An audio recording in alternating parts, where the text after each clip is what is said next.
Welcome to It's Settled with Stefanie L. I'm really excited today because I kind of feel like we have a blind date podcast. And I'm here with Tara Cobb. Tara, thanks for coming. Yeah, thanks for having me.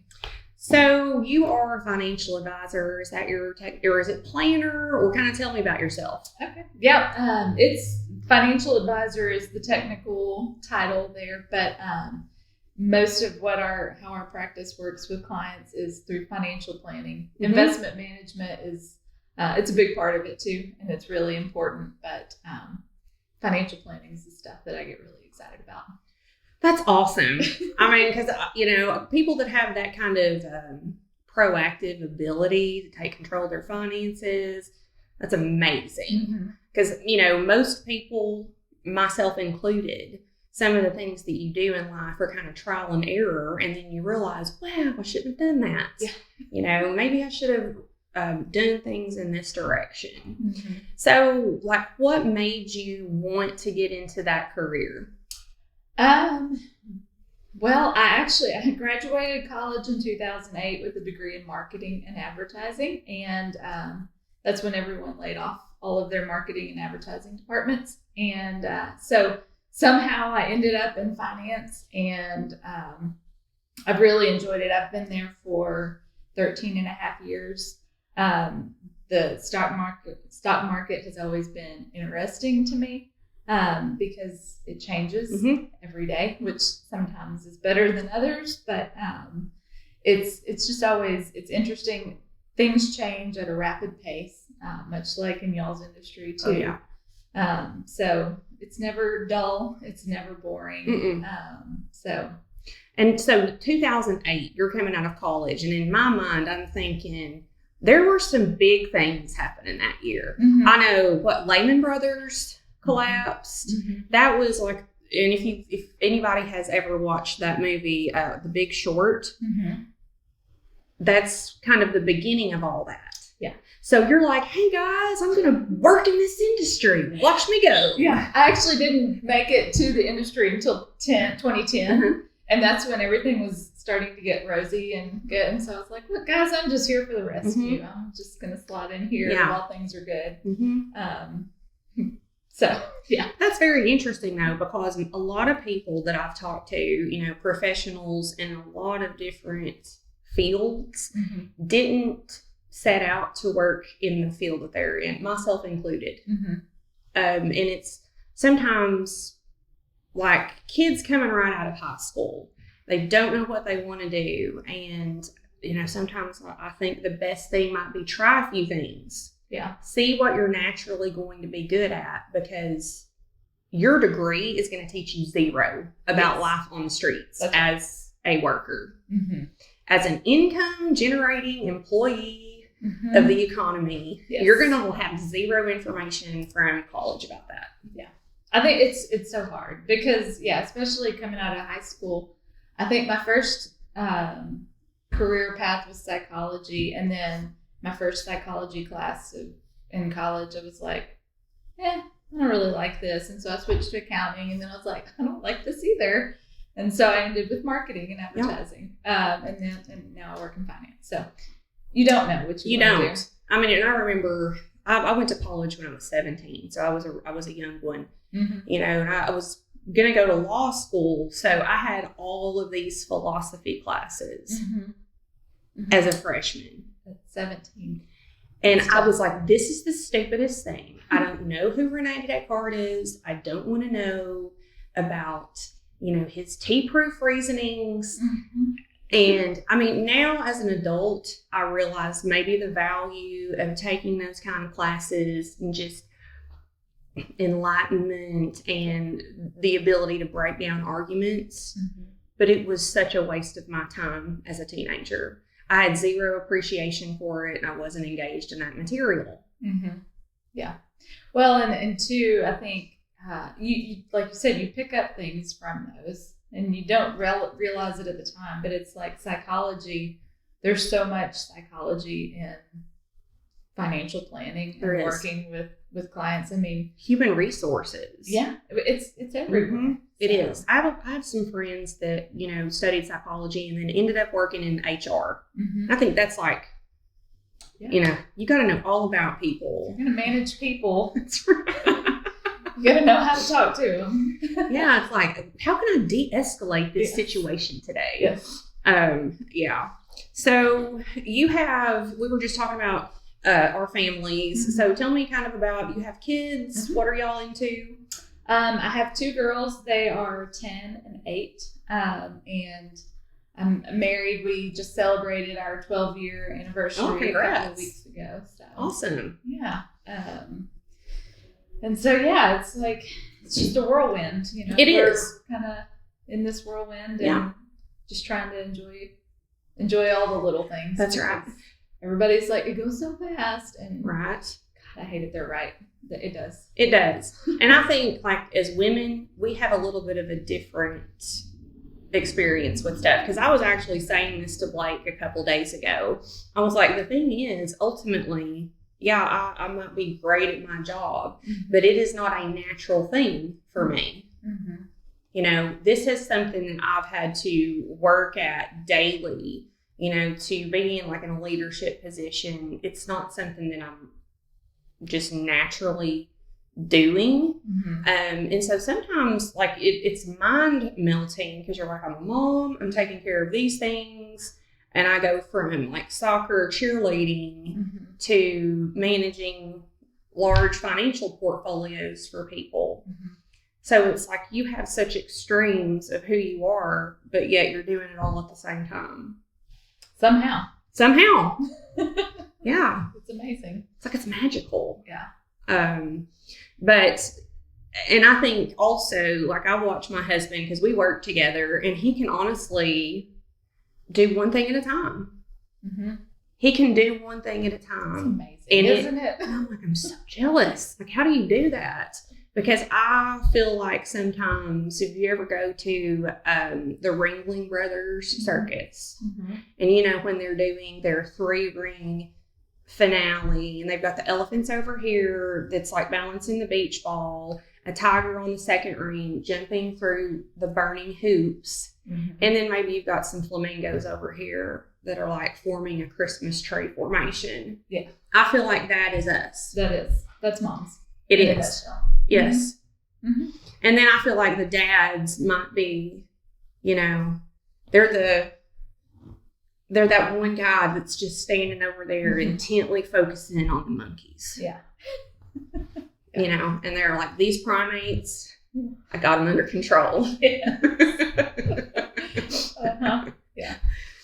Yeah, but I think that moms, we kind of do that to ourselves because we're like, I got bandwidth for more. Yeah. Come on, bring it on. Saying no is one of the hardest things. It is. You've got school wanting you to participate, and you want to participate, and then you've got work and balance, mm-hmm. downtime. Yeah. Which I don't know what that is anymore, but I know. Well, I have we've got some grown kids, and then we've still got like an 11 and a 15-year-old at home. Mm-hmm. So I think I have gotten to the point where I'm like, nah, I'm not going to do that. Yeah. Sorry, guys. Yeah. I realize at this juncture in my life, mm-hmm.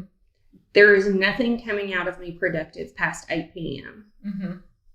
It's like, so I have learned not to commit myself to these lengthy late night projects that don't have anything to do with like me directly, my kids directly, or my job. Mm-hmm. Because those are the things that can literally make you crazy if you're not setting that boundary mm-hmm. with whoever is asking you for this favor. Yeah.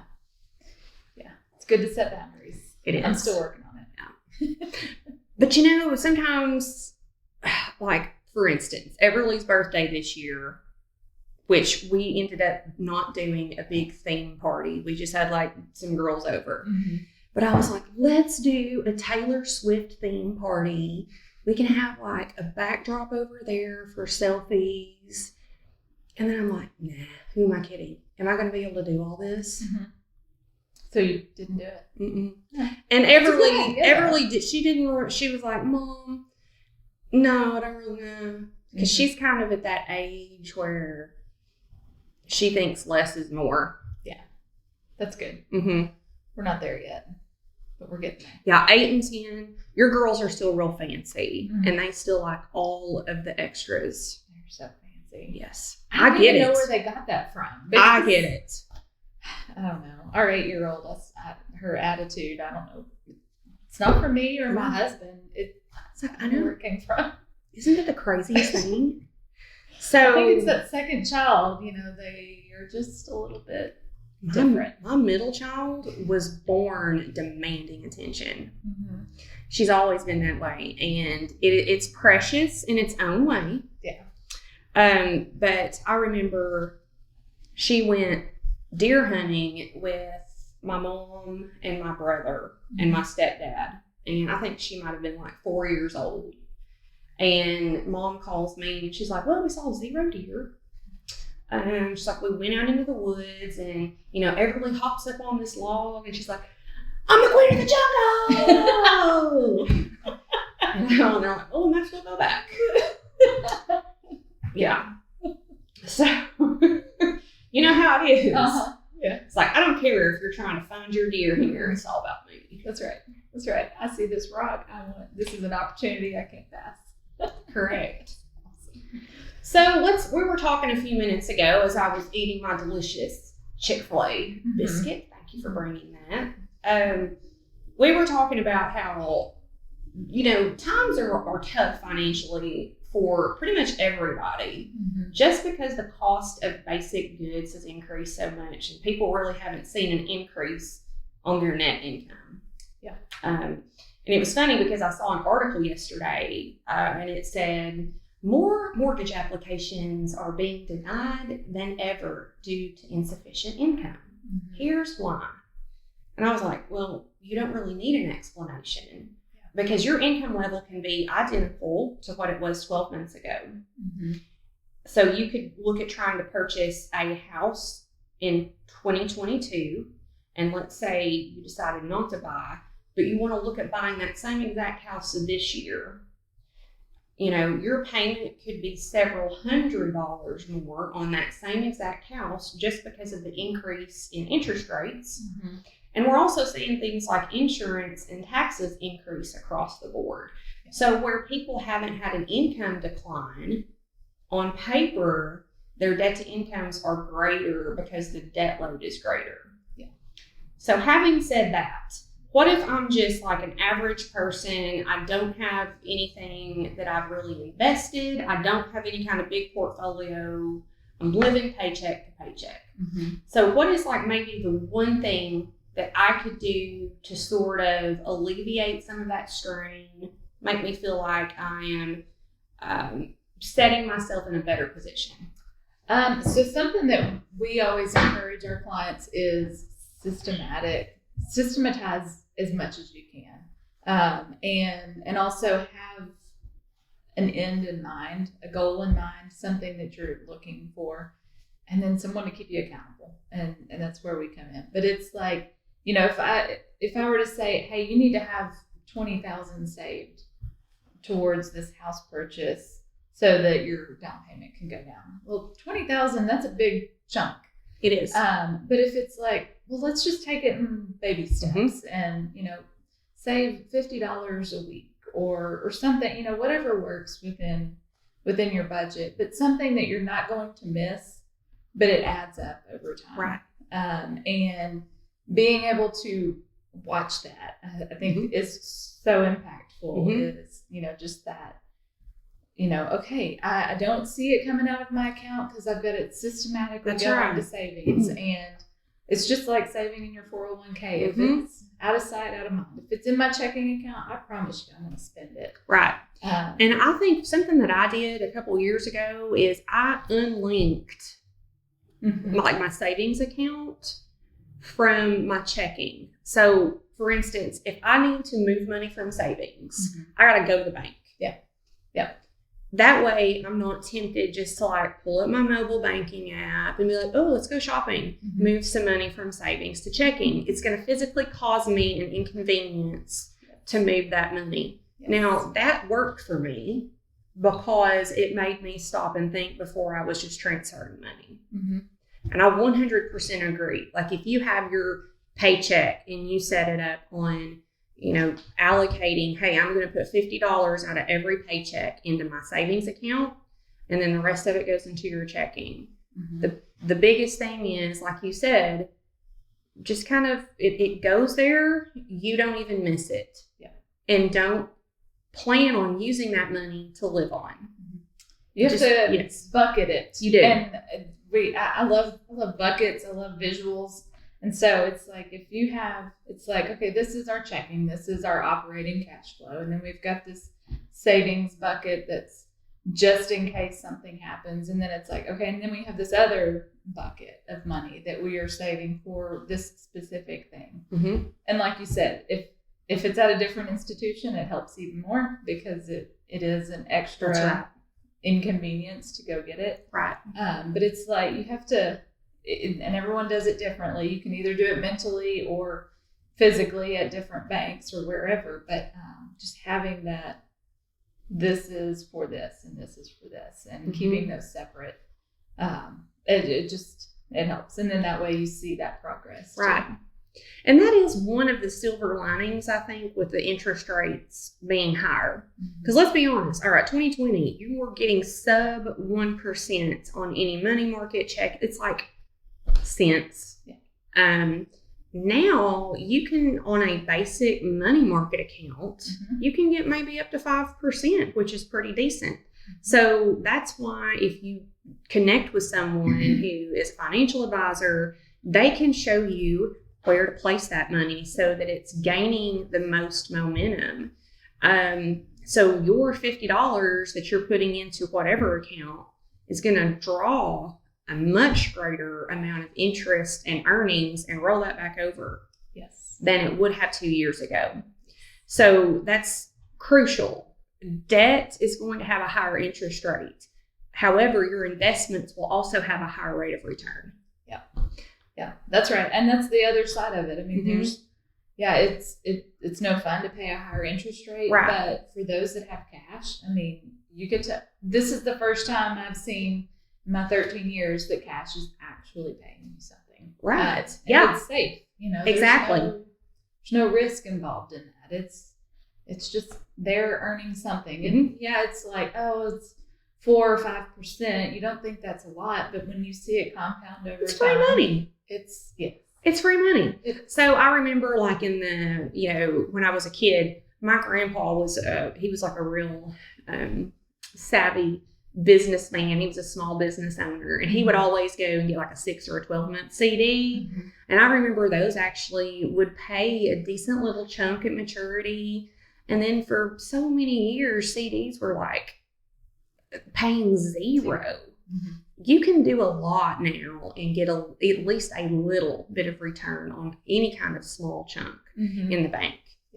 And that's kind of something that I've seen with people's 401k as well. And I know, like, if you're contributing to an employer 401k, that is pre-tax. So you're either going to pay money to the IRS off the top of that chunk, or you're going to pay it to yourself, which is then going to draw dividends, and your employer may match that depending on your company. And that is something that I really have a hard time with. I have a lot of Dave Ramsey fans, and I've really studied a lot of Dave Ramsey, but I'm like, why in the heck? Don't pause your 401k contributions to pay off debt, because you are stopping the momentum of your wealth. And it is going to shrink. Your debt load may be shrinking, but so is your net equity and your net worth. There's a lot of really good concepts with absolutely with Dave Ramsey. Yes, and not a hater. That's the one that I'm like, people are like, oh well, I'm not contributing to my 401k or trying to pay debt off. It's like, okay, I understand why you would want to do that, but let me show you you should not do that. And if you are a person who has a higher amount of income, let's say you may be making close to 6 figures or exceeding that, then your tax liability will be higher if you're not contributing to that 401k. So you're going to pay more in taxes. There are very few circumstances where the net back to yourself monthly is going to be an advantage. Yeah. And it's never dollar for dollar on the tax savings, but yeah, you're right. I mean, you're paying yourself. It's not like, I think sometimes people are like, no, I don't want to do that. This is my money. And it's like, no, you're putting it into your account. It's yours. And whatever match you're not getting, if you're not putting in enough to get your full match, I mean, that just is so sad. Right. Because it's free money. So yes, our oldest daughter, got her first job in Northwest Arkansas, and I was helping her go through some of her benefits packages, and she has no debt. Okay. She's got a small amount of student loan, but I was like, your company matches up to 10%. You have no debt. Yes. You better be socking this away because she's not married. She has no dependents. Yeah. She can start off with a lot of momentum paying herself. And if you could really get up to, let's say if you're putting 10% in and your company's matching 10%, which is unheard of, you're going to have a nice chunk in about 2 years. Yeah. I mean, 20% of your annual income is being stashed away for you to use later in life. Yeah. And that's huge. And that's awesome that she got that right out of I know. And she's like, but wait, let me do my spreadsheet first. And I'm like, no, just trust me on this. Do it. Yeah. That is unheard of. To it. And then correct. And then every year you add another percent. And that's just right. Keep going. Because once you get to the point, and let's say you do have a spouse and you have some dependents and you have more monthly expenditures, if you've already structured your budget where I'm getting this amount to live on, per week, per month, it's the out of sight, out of mind. Yeah. And in the meantime, you're building cash value in something, which is going to mean so much more long term than, maybe having a little bit less cash flow for a 2-week period. Yeah. Yeah. And that's something, I mean, that's the stuff I get excited about. That's the financial planning side of what we do, because I can show our clients, it's like, if you make this one little change here in your life over 30 years, I mean, that one little change could be millions. Huge difference.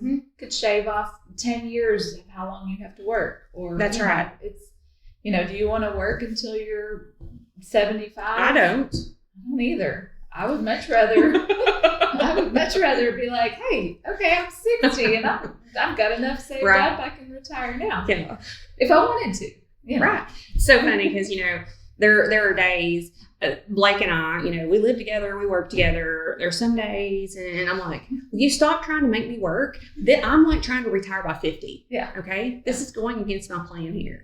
And I get tickled about it. I'm like, no, that's not going to be able to retire by 50, but I'm a bit close. Yeah. So that's one of the great things though of getting into, like, I've been in this business since I was 19 years old. And it's changed a little, I'm sure. It has changed a lot. And it was funny because this was what I was doing as a job to carry me through college. And I ended up thinking, I have found something that's lucrative that I'm good at. And I feel very fortunate to kind of have found that earlier in life, because I think that a lot of students really struggle with that coming right out of high school, not knowing what they want to do and not knowing if they want to go to college. Yeah. Yeah. It's hard. And you don't see people staying at jobs for long periods of time anymore. I mean, we have some clients that retired from their company that they were at 30 or 40 years, and you just don't see that anymore. So, yeah, to find something right out of the gate that you love, that's great. Yeah. Well, I mean, I don't know that I would love it, maybe back in that day and age. It was a job. Right. Yeah. But I thought this has the capacity for me to find a place that's going to be amazing. Because that's another thing. You have to find the right company that allows you to do your thing. Yes. And you've got to have that right culture match. So sometimes you may be an amazing nurse, for instance. You may not be really happy at the hospital or clinic that you're working at, but that may not mean that you're a bad nurse or that you don't love nursing. Yeah. You've got to find your people. Yep. And I'm really excited that I feel like I found my people also. Did you and Blake meet through work, or yep. Where did y'all meet? He was my customer. So I was working right across the corner over there at Metropolitan Bank, which is a different bank now. And a realtor had shown him some property because he was looking for a rental. He was in the Air Force. She's like, why don't you buy a house? Go see my girl. She can get you pre-approved. And he came in and was waiting in the lobby, and he was like dozing off one morning when I walked in. I was like, dang, he's smoking hot. The rest is history. My mortgage skills just really wowed him. Yes. It's like, wow, she's good. She knows what she's talking about. She's got a job. Exactly. So we started dating after that, and Blake stayed in the Air Force until 2013. Then he went to work for Union Pacific, and then he made the transition to mortgage in 2017. So, hey, did you guys just say we had a ghoul that was like waving outside? If you're on audio, we had Samantha, who is Tara's cousin, that was like sticking her head through the window. Yeah. So, where did you grow up, Tara? I grew up here in Cabot. Did you really? I did. I was telling you earlier, our 20-year, which is still just insane. But yeah, our 20-year high school reunion was this past weekend. So, got to how does that happen? Cabot again. I don't know how it happens. Yeah. My brother texted me over the weekend, and he was like, 20 years ago today, I left for basic training. And I remember that day just like it was weeks ago. Yeah. Yeah. 20 years. 20 years. Yeah. So yeah, here in Cabot, and I was here the whole time since third grade. We moved in third grade when I was in third grade, and made a lot of good friends. Yeah. And I feel like we've all kind of dispersed to some extent, but I'm in Little Rock now, which is still close enough, and I have family here. So we come visit often. So I've lived here since 2000. So this is not like my hometown, but it is. I've lived here for, most of my adult life. So, what was like the traffic situation like when you were a teenager? Well, it's funny you ask. Driving through this last Friday night to get to the game, I was like, where did all these people come from? Girl, I know. And that high school is not the high school I went to. I couldn't even, there was not one single building that I recognized. You mean Lone Oak County Community College? Yes, it looked like a college campus. But yeah, I mean, traffic it was not great, but it was, there were far fewer lanes. That's, at least the roads have gotten wider. Because they used to all just be two lanes. But it was, I remember getting stopped by the train, I was late for school. I don't know how many times getting stopped by the train. So Friday night going to the game, we got stopped by the train, of course, and there's, traffic backed up all different directions. And I was like, well, this feels just like 20 years ago. And Cabot it's like the way that it's laid out geographically, we do have some overpasses. Yeah. But that would take you like 15 extra days, to backtrack, then go around the overpass. So I can assure you, if you are in labor, maybe about to give birth to a baby, or, if somebody's chopped their hand off, or if you've got to get to school, you're going to get sent on a train. Yes. You will. So I had to drive to West Little Rock yesterday for a doctor's appointment. And it was literally like driving through a war zone because I got detoured off of 630. Okay. They had the exit closed. And then there were like 75 wrecks. All the exits were closed. And I was like, I wish I just had a helicopter. Yeah. See, but I can handle Little Rock traffic. I think it's just where you're familiar because it's like, okay, well, this is going on. Let me just take a little turn here and go around. That's something whenever we were looking for a house, we bought 2 houses in the last, 13 years. But one of my requirements is that there has to be 2 ways to get out of the neighborhood. 100%. Because if there's something going on That's one right. street, I need to know I can get out the other direction. That's right. Because, like, if you really want to know what ingress and egress to get to your home, then you need to visit the surrounding schools at 3:00. Yes. And if you want to see, like, hey, am I going to be like housebound for 5 hours per day while this traffic goes by my house? That's the only way to know. You got to scope it out in real life. Yep, that's right. I mean, in our house now, we're very close to the school that my girls go to, but there's another way out of the neighborhood. If we're not trying to go to school, we can go the other direction. There you go. So. See, that's another thing. And like, I have all the shortcuts in my head. Like before I go anywhere in Cabot, I've got the alternate routes mapped. Yep. I'm going the least amount of resistance. And I think that's why I get so tense. Like if I have to drive in a city I'm not really familiar with. It's like Skylar, our daughter that's in Northwest Arkansas, she thinks the traffic up there is just horrendous. And I'm like, no. At least the traffic here moves. And it's like going this direction and you're not stuck. I said, I promise you, try to get across Cabot these days and it's going to take you 60 minutes if it's in traffic. Yeah, that's tough. It is. At least Northwest Arkansas. It's built for that capacity. It is. I'm like, don't even be. It's like, you can complain about bad drivers, but y'all got room for your cars to spread out and do things. Yeah. I had a friend that lived in Houston and but I mean, and she was there for a couple of years, but she's like, anytime I drive somewhere, I use my GPS every time, whether I've been there 1,000 times or not. She's like, I'm going to use my GPS because lo and behold, I go this way, there's going to be a wreck there, or there's traffic, or she's like, I just use my construction. Yeah. And sometimes, your GPS should tell you, like, reroute you around that. Yes. And if it's working, it's good. Yeah. In fact, when Sam and I we went on a cruise in April, and we were driving through, it was through Houston, and she was driving and I was in the passenger seat, technically navigating, but I mean, the GPS does it for you.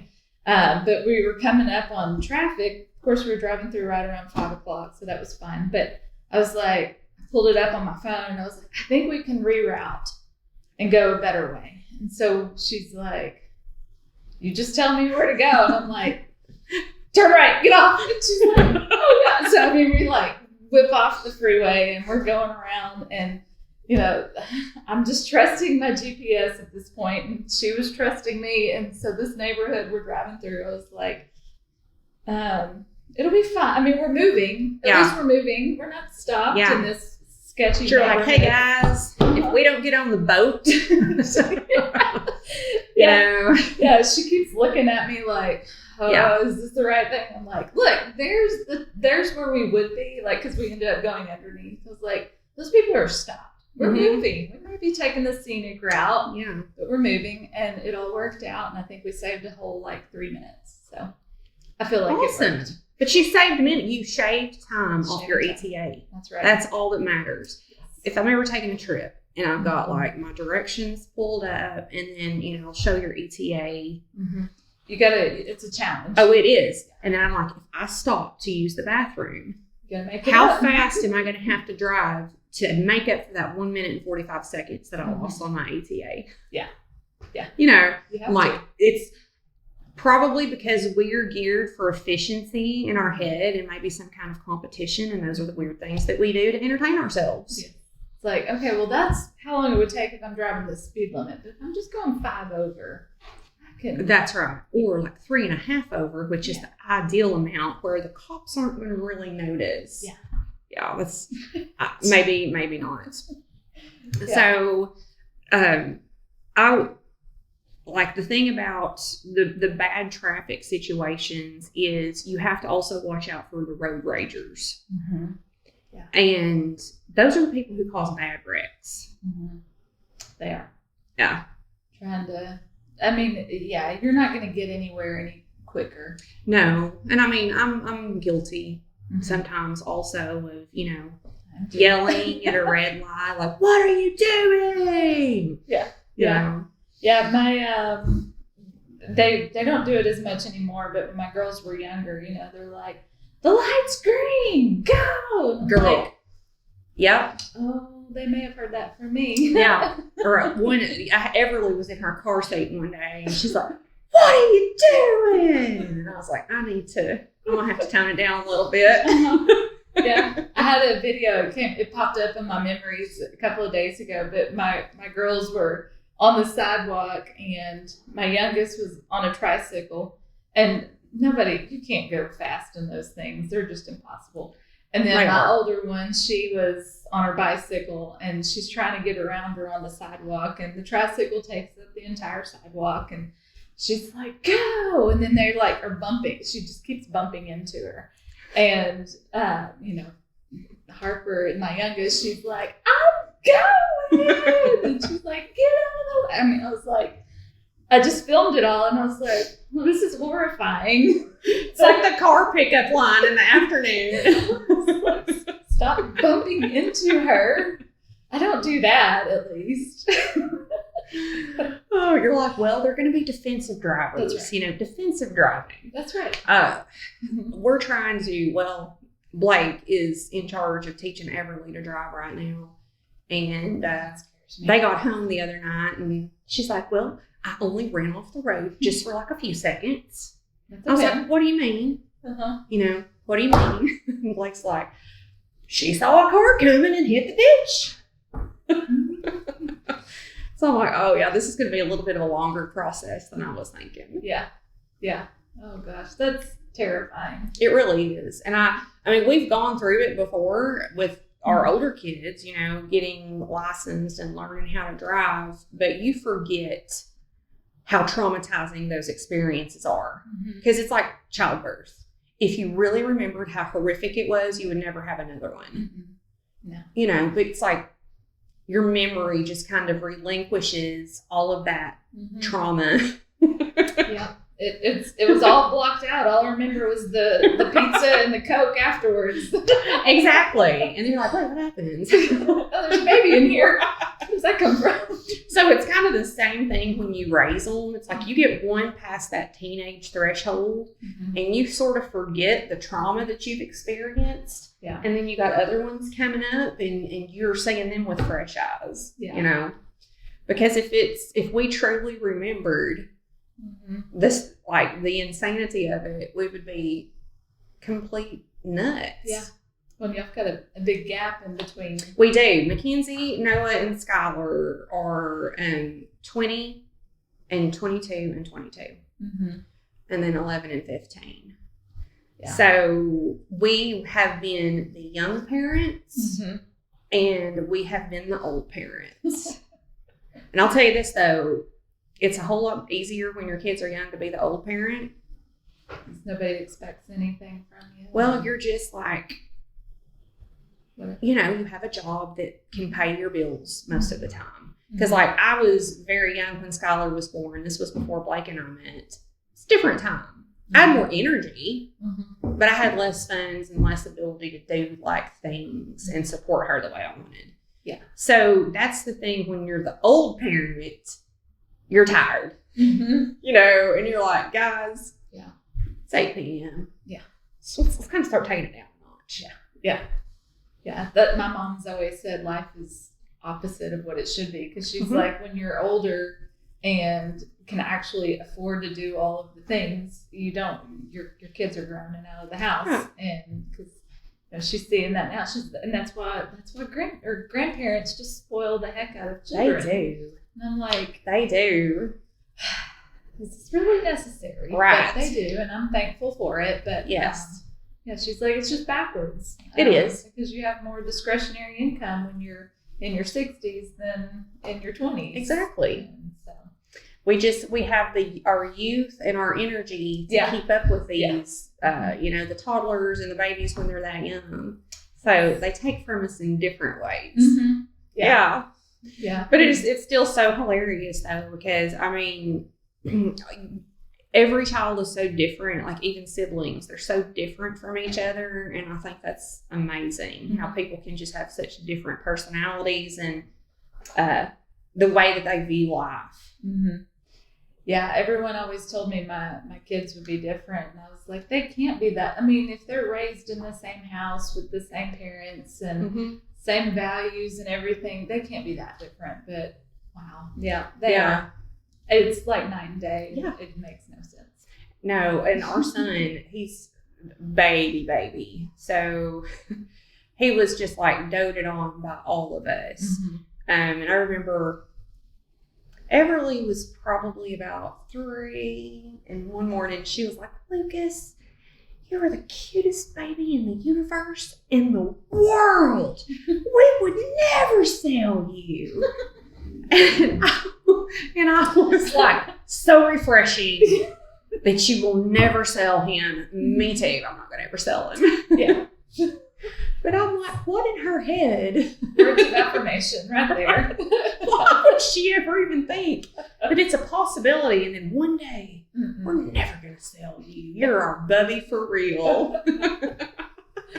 Oh, it's like, what's going through their mind right now? You just, Seriously. So, well, this has been like the funnest blind date podcast ever. Yeah. And it's crazy because we have a lot in common. Mm-hmm. Like, I can really tell we've got very similar thought patterns about stuff, and maybe that's because we're kind of numbers ladies. Yeah.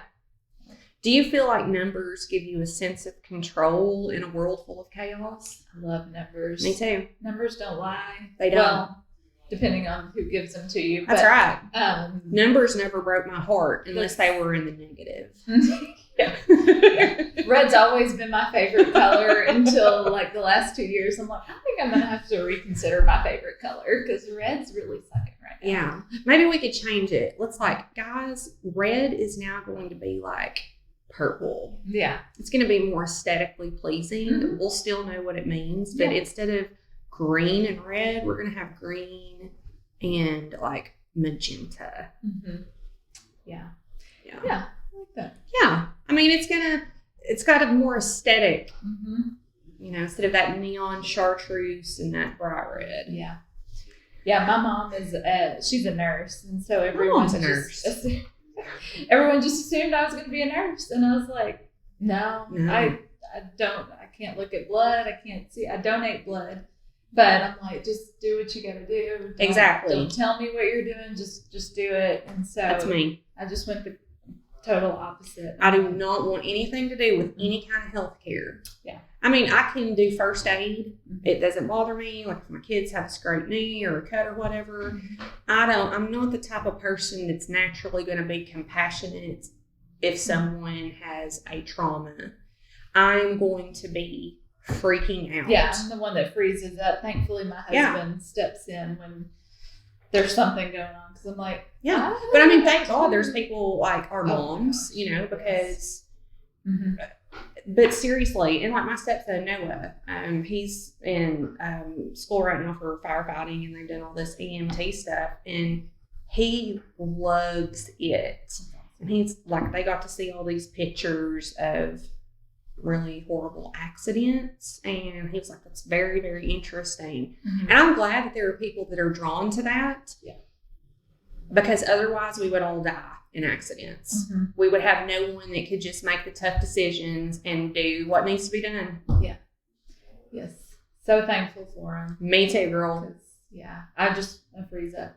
I don't know. I don't know. If I see blood, I'm like, just go talk to your dad. Go talk to him.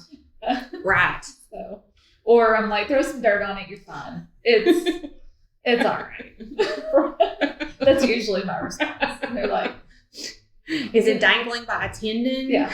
Yeah. Is it a life-threatening situation? No? Okay, you're good. Go. Put your helmet on next time. Exactly. That's right. That's right. All right. Well, thank you very much, Tara. I hope we can get together again and do this. Next time will be my treat with snacks. Okay. So thanks for being here, everybody. We'll talk to you next time.